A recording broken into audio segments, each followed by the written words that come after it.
tonight we will drift back to the ancient world, to a place of dust, stone, and echoing voices, to Rome, where men were trained to fight, not for survival alone, but for the restless hunger of a crowd.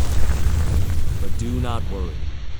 We will not rush. We will move slowly, step by step, through the rhythms of their lives, each deep air drawn out gently until the world of the gladiator feels close and soft.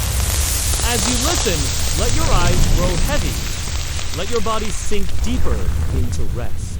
The story will unfold like a long, unbroken path, and you need not follow every word. Simply allow the cadence, the steady descriptions, the drifting repetition to carry you towards sleep. And so we begin with the first step into that difficult life. The hard ground is cold and unforgiving, much like the hearts of the men who walk its length. They come from all over the empire. These men, drawn to the school by the promise of coin and glory. Some are merchants, some are slaves, some are down on their luck. All are looking for a way out, a way to make something of themselves in a world that has dealt them a hard. Yourself waking in a narrow cell, the air close, filled with the smell of damp straw and bodies pressed too near. The sound around you is the restless shifting of men, coughs in the dark, the clink of chains, the scrape of sandals against stone. This is the gladiators' barracks, a place, both shelter and prison. Your day begins before the sun has lifted fully into the Roman sky. There is no choice in the matter. You rise when ordered, because disobedience is not a luxury here. The rhythm of your life is dictated by training. Endless training. First, there is the food. A bowl of porridge made from barley. Thick, bland, heavy. Sometimes beans, sometimes stale bread, rarely meat. It fills your stomach, but never delights your tongue. It is fuel, not feast. Then, the drills begin. You are handed a wooden sword, heavy, far heavier than the real iron blade. The idea is simple. If you can endure the weight of this, your body will be ready when you hold the true weapon. Hour after hour. You swing, block, thrust. The wooden blade clacks against the post. Splinters flying, dust rising with each strike. The sun grows hotter as the morning drags on. Sweat gathers, sliding down your back, dampening your tunic. There is no shade. Only the open yard of the training ground, surrounded by high walls. Walls that keep you in, and the city out. And so the rhythm repeats. Strike, block, turn. Strike, block, turn. Your arms ache. Your legs tremble. The instructors are patient. Their eyes sharp. Their wits at their sides. Not always used, but always present. A reminder that your body is not truly your own. You are a tool, sharpened by repetition. Between drills, there are other tasks. Carrying water from the dragging weights tied to your ankles. Everything is designed to build obedience, to strip you of softness. And yet, even in this strict rhythm, there are small fragments of humanity. At night, when the training yard falls, the men talk quietly, whispers in many tongues, because not all gladiators are Romans. Some are Gauls, all some are Thracians, wiry thieves. Others were once soldiers or criminals, or simply unlucky souls enslaved. Each man has his story, but the barracks do not care for stories. Here, you are the same. A body in training. Name on a roster. A possible fighter for the games. The fear lingers always, because you do not know when your first true fight will come. Perhaps in months? And when it comes, you may not see another sunrise. So, each day, you train and wait.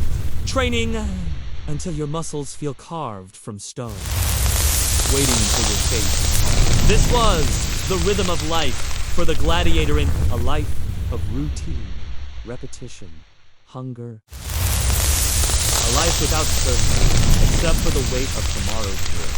And as the sun dips low, painting the walls in orange light, you return once more to your narrow cell. The straw smells the same. The walls feel the same. And the whispers of men drift softly until you fall into an easy rest.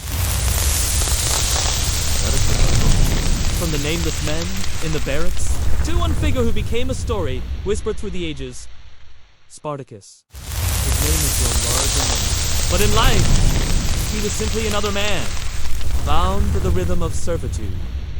A gladiator among many. We do not know his early years with certainty.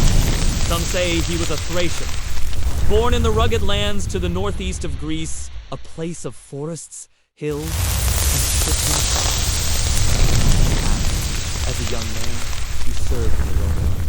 Perhaps he deserted, or was captured. The details drift, blurred by time. But what is clear is this: he became a slave. And like so many others, he was sent into the gladiatorial schools of Rome.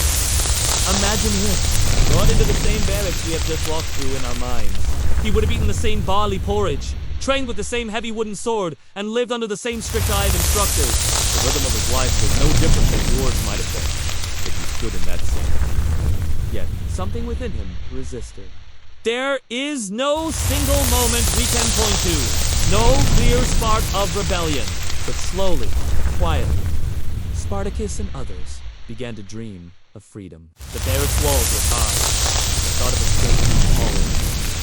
In time, he would not be alone. There were dozens of men who shared his longing. Gold, all men caught the same. One night, they acted. The stories say they slipped away with a little more than kitchen knives. Crude tools, sharpened not for battle, but for bread. Yet desperation gave them courage. They fought their way out of the store, seized proper weapons, and vanished. It was the beginning of something Rome did not expect. What started as a handful of runaways became a gathering of hundreds, then thousands. Escaped slaves, disheartened farmers, men weary of the Roman lash, they rallied under Spartacus. And so, the gladiator became the reluctant commander of the 12th. Yet, remember, this is not the tale of triumph we summoned. The life of Spartacus was no grand march to victory. It was a life of endless pain. Hunger in the hills, restless camps at night, constant fear of Roman patrols. Still, his band grew. They fought battles and won them. Roman generals underestimated the escaped slaves, dismissing them as nothing more than rabble.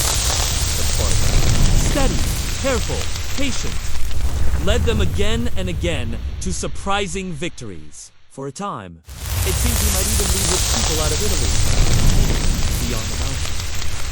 But the rhythm of Rome was too strong, its legions too many. And in the end, the rebellion was broken. The fields where they fell were littered with the silence of the defeated.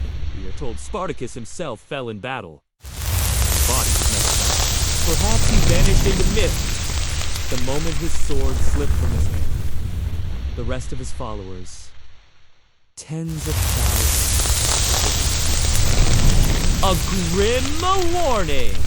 Wooden crosses stretching mile after mile. A forest of silence under the Roman sky. Yet the name of Spartacus, not because he was victorious, but because he dared to rise at all. And so, his lifeblood between fact and legend remains, a quiet echo in the story of Rome. A reminder that even in the harshest routines, the desire for freedom is still present. As we leave Spartacus behind. The story does not end for the Colosseum itself, the great stage of Gladiator. Beneath its grand stone arches, hidden away in shadow, were tunnels and chambers where the unseen work of the games took place.